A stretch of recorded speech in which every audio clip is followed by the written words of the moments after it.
大家好，我是你们的好朋友北极鸭。今天介绍一部人类无缘无故集体自杀的灾难片《灭顶之灾》。在未来世界，一场灾难突然袭击了纽约市中央公园，晨运的人们熙熙攘攘，一阵微风拂过，所有人突然原地静止。片刻后，他们开始以不可思议的方式陆续自杀，有用簪子刺破喉咙的，有突然跳楼的，并且越来越多的人们加入自杀大军。城市笼罩在一片古怪可怕的死亡气息中。而在美国费城的一所高中担任化学老师的摩尔接到了学校紧急通知，政府怀疑人们的反常是遭受到了某种恐怖分子袭击，师生们立刻停课回家。摩尔的同事眼镜哥邀请摩尔带上妻子艾玛一起去他的老家宾夕法尼亚避避风头，但摩尔和艾玛此时正在冷战期，处在离婚的边缘。艾玛对他的反应毫不在意，直到他从电视上看到报道，说这场灾难可能源于一种可传染的神经毒素，中毒后人们行为不受控制，甚至自我毁灭。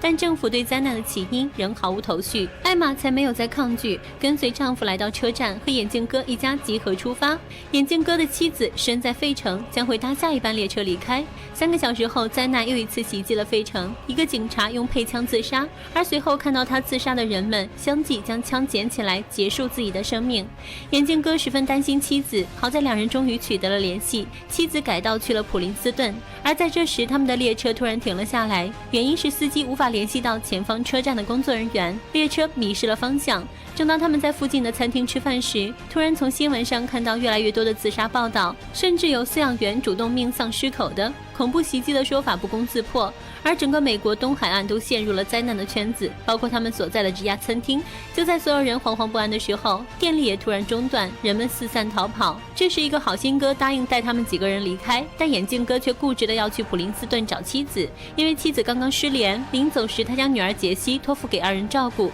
眼镜哥出发后不久就路过一片林荫道，上吊自杀的尸体像刮腊肠一样源源不绝，他们立刻堵住窗子，避免毒素进入。然而当眼镜哥看到顶棚的破口时，为时已晚，失控的司机撞上一棵树，眼镜哥随后用车窗碎片割腕自杀。另一边，摩尔他们还没开到下一站，就遇到越来越多的人往回逃，前方的路已经被病毒包围，幸存者聚集在一个岔路口。这是一个母亲正在和普林斯顿的女儿通话，然而话音刚落，女儿就出事了。摩尔突然意识到眼镜哥在劫难逃，他感到前所未有的恐惧与无力，呆坐在路旁。经过艾玛的劝解，他稍稍振奋了些精神，并和一位大兵开始分析起这场灾难的规律。毒素会随着空气传播，人群聚集的地方更容易受到感染，因此大家准备分头前往西边的一个偏僻小镇。但在2队分开没多久，大兵带领的一队就传来阵阵枪声，大家都知道发生了什么。这时摩尔突然从刚刚刮过的风中得到一丝提示，结合平时的专业知识，他认为这种病毒应该是植物释放的，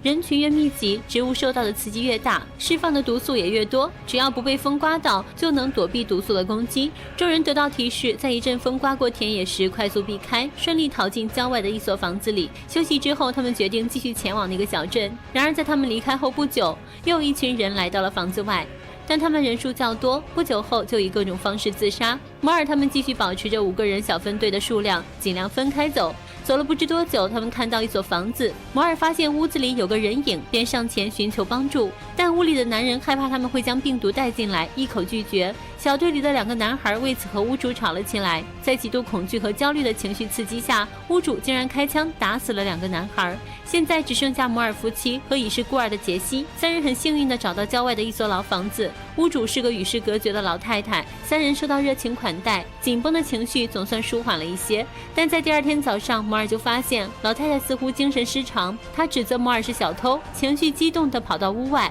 恰巧此时一阵风刮来，摩尔赶紧关上房门，老太太则被毒素袭击，用头撞破玻璃自杀。摩尔赶紧用破布堵住门缝。更糟糕的是，此时妻子正带着杰西到房子对面的密室内玩耍。摩尔马上通知艾玛关上门窗，因为植物们似乎连散落的幸存者也不准备放过了。就这样，夫妻2人被短短的几步路隔离。在经过一番思想斗争后，摩尔决定即便是死亡也不想与艾玛分开。艾玛也坚定了对摩尔的感情，他们鼓起勇气走出各自的房门，在风中拉起双手，静静等待死亡的到来。然而令他们意外的是，死亡这次并没有随风降临，植物们作为大自然的守护者，似乎进行了一轮清洗之后又停了下来。灾难过去之后，摩尔和艾玛收养了杰西，一家3口过上了幸福的生活。但经过这次惨痛的教训，人类应该知道，大自然不是他们专有的，也由不得他们为所欲为。然而在一个平静的早晨，一阵风刮过，所有人又静止不动。原来第2轮的随风而逝即将开始，故事到这里就结束了。一部非常有创意的灾难片，